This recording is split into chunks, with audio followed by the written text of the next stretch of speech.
Baik.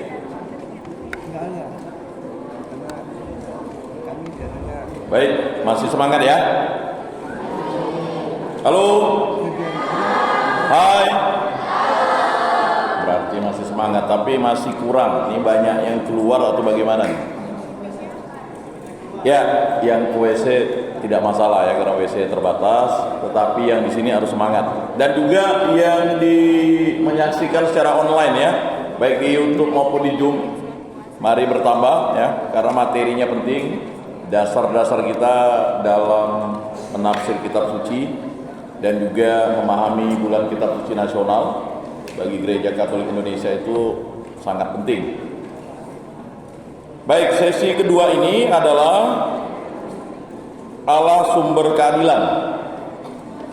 Jadi Pastor Paulus Tony akan menjelaskan latar belakang bulan kitab suci nasional dan juga menjelaskan tentang materi yang diberikan oleh KWI pada khususnya. Tema tahun ini adalah Allah sumber keadilan. Baik, untuk waktu dan tempat kembali lagi kita akan mendengarkan ceramah dari Pastor Paulus Tony. Silakan Pastor. Baik, terima kasih. Masih bersama dengan saya ya. Jauh lagi ke depan.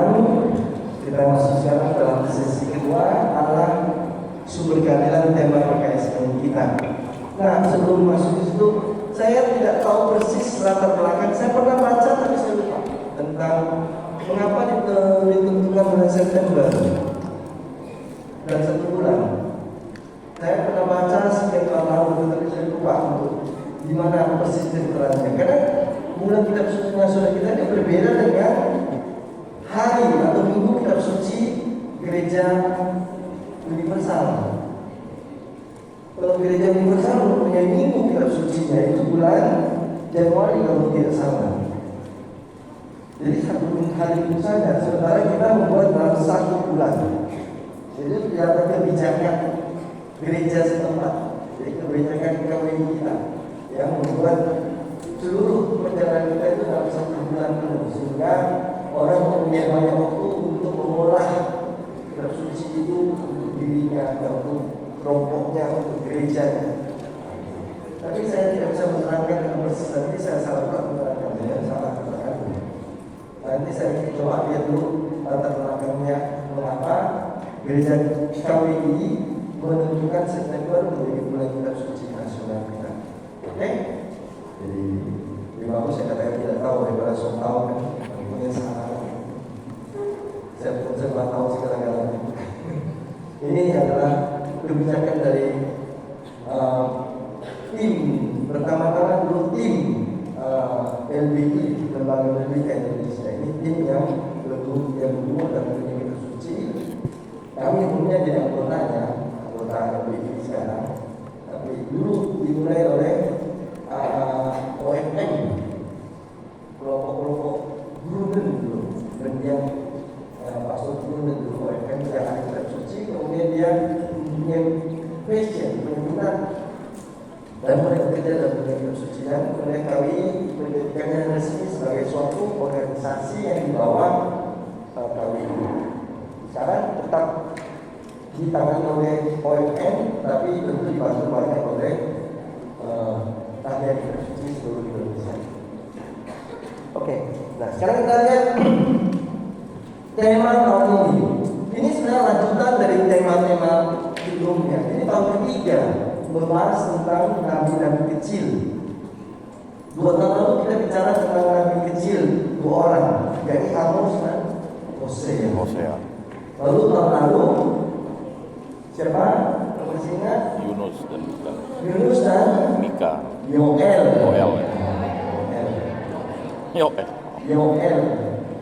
Allah adalah Tuhan. Yoel itu Tuhan adalah Allah. Jadi Yunus artinya apa? Merpati. Yunus adalah merpati. Nah, tahun ini kita melihat 2 nabi kecil lain. Jangan berpikir nabi kecil berarti nabi yang tidak punya arti. Itu hanya soal ukuran bukunya. Nabi besar karena bukunya panjang. Coba Yesaya 64 kan? Jeremia juga di waktu Trump, Daniel juga. Itu hanya soal ukuran, soal penting tidak ada hubungan dengan panjang dan pendek. Hanya istilah besar dan kecil karena ukuran penting. Setiap kata itu penting. Entah itu satu kata dan 1000 kata. Jadi tidak ada hubungan yang penting dan tidak penting. Itu soal ukuran tulisan mereka, panjang pendek tulisan mereka. Jadi ini dua nabi kecil yang kita bahas tapi ini adalah Nahum dan Habakuk. Dan temanya tetap dalam konteks keadilan. Allah juga masih bicara keadilan, kami juga bicara tentang keadilan. Logo, kenapa saya tadi minta dipasang? Karena ini punya makna nih. Apa makna logo itu? Layar terentang. Ini bicara tentang perjalanan gereja, harus berjalan terus dengan tiang yang rapuh. Ini bayangkan yang layar itu hanya satu garis ya. Itu menunjukkan kerapuhan hidup manusia, ketidakadilan yang terjadi, penyelewengan. Dalam kerapuhan gereja berjalan terus. Dan ini simbol apa ini? Ini kapal ini. Nah ini Galibra. Tapi timbangan menuju keadilan. Kita menginginkan keadilan. Kita ingin mencapai keadilan. Lalu di sini ada gambar. Bukan ini. Tadi kan? Bukan ini apa nih?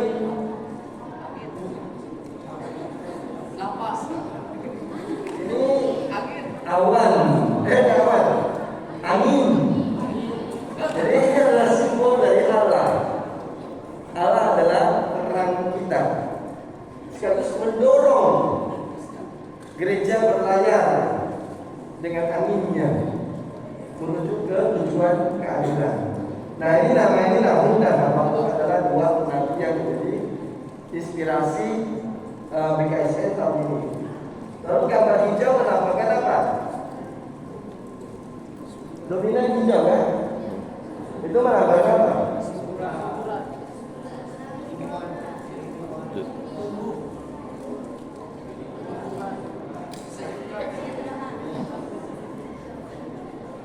Warna hijau dalam bentuk kita.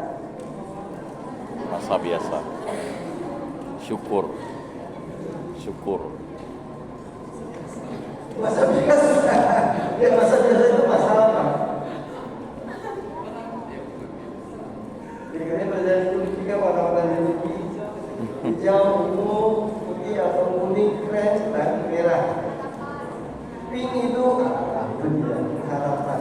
Itu adalah pengharapan. Karena itu yang tema tahun ini adalah perjalanan dalam pengharapan. Walaupun kita menghadapi banyak masalah, banyak kesulitan, kita tetap berharap kita masih mampu melaju menuju keadilan tersebut. Lalu kemudian ini ayat teks yang menjadi inti dari katakanlah tema PKSN tahun ini. Tuhan itu baik, tempat perlindungan pada waktu kesusahan. Tuhan ada dasar. Ia baik kepada orang-orang yang adil. Ia keras kepada orang-orang yang tidak adil.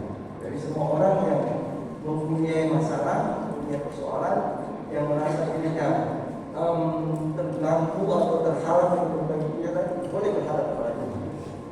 Sebab dia adalah mengharapkan keteguhan, pertolongan bagi orang-orang yang sedang bersusah. Ini keterangan pendukung bersyukur. Ini artinya, tapi singkatnya ini juga kita bahas bersama.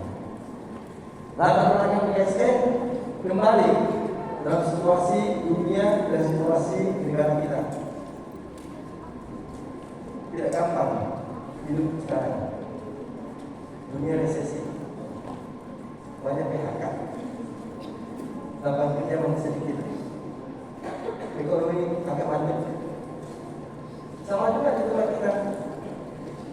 Jadi sekarang wait and see nih. Tidak ada investor yang besar-besaran masuk di negara kita. Kenapa? Menunggu selesai di Oktober ini. Lalu menunggu bagaimana kabinet baru ini nanti tahun ke depan kita ini ya bersama-samalah kita. Ini masih akan ini kurang lebih, mudah-mudahan tidak menjadi lebih buruk. Mudah-mudahan tidak menjadi lebih buruk. Situasi yang kita hadapi memang situasi yang belum pasti. Belum pasti. Belum lagi ya bahkan ini macam-macam manuver lah ya, baik secara politik maupun secara sosial. Ya, kita tidak tahu ada tangan-tangan yang bergerak di belakangnya itu. Kita tahu ada perubahan undang-undang tiba-tiba ada yang begini dan begitu. Nah ini situasi yang memang perlu kita ya tahu saja kita lebih takut, terlalu cemas, tapi kita perlu hati-hati. Kita perlu hati-hati. Masih ada ketidakadilan, masih ada kesulitan, masih.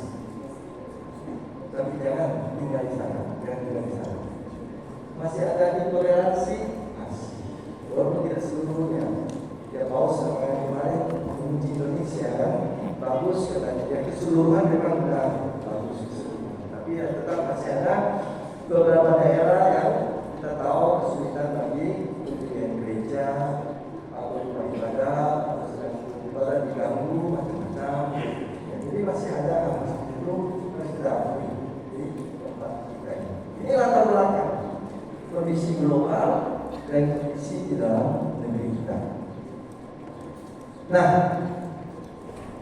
hal seperti ini bukan hal yang baru. Nikil maupun subsoli tidak ada yang baru di bawah matahari, kata kita khotbah. Zaman para nabi pun itu sudah terjadi. Zaman para nabi pun itu sudah terjadi. Jadi karena itu menghadapi berbagai ketidakadilan, menghadapi berbagai permasalahan masyarakat dalam dunia politik, ekonomi, keagamaan, Allah memilih, memanggil orang-orang yang disebut dengan nabi. Apa arti nabi? Mereka kata nabu. Artinya mereka yang dipanggil untuk menyuarakan suara Tuhan. Itulah nabi. Nabi, mereka kata nabi adalah mereka yang dipanggil dan diutus untuk menyuarakan suara Tuhan.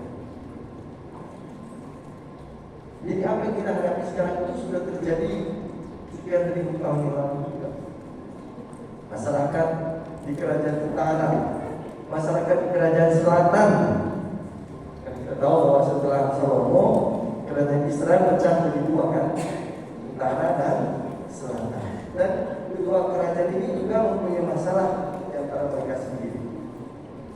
Di antara mereka sendiri.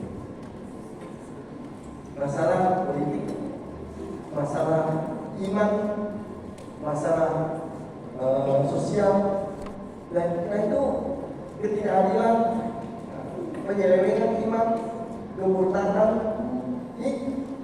nabi-nabi itu muncul. Dalam keadaan seperti inilah nabi-nabi dipanggil diutus Tuhan untuk menyuarakan ketimpangan yang ada, ketidakadilan yang ada, kemerosotan moral dan iman. Tetapi mereka tidak hanya sekedar bersuara keras.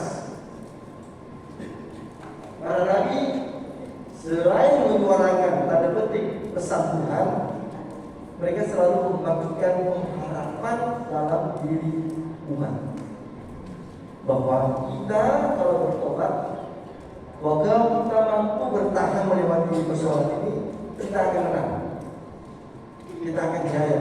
Tuhan akan mampu mengalahkan musuh-musuhnya. Ini pesan Nabi. Jadi pesan Nabi selalu suara Allah yang kadang-kadang suaranya keras, jadi mengancam. Tapi di balik semua itu selalu sebenarnya Nabi menggambarkan Allah itu penuh kasih, setia kepada orang-orang yang adil dan benar, dan Dia akan tegas kepada orang-orang yang jahat. Ya, suara Nabi bukan suara yang hitam putih. Dia adalah ya, dia adalah tidak. Tidak ada di tengah-tengah. Ya, dia dan tidak. Itu suara Nabi begitu. Dia adalah ya, tidak ada tidak. Maka suara itu keras, tegas. Tapi balik itu di belakang semua itu tetap Nabi mau mengatakan jangan lemah, jangan lelah, tetaplah berharap, tetaplah beriman, sabar dalam Tuhan. Ini muncul dalam tokoh yang kita bahas bulan ini, tahun ini, Nahum dan Habakuk.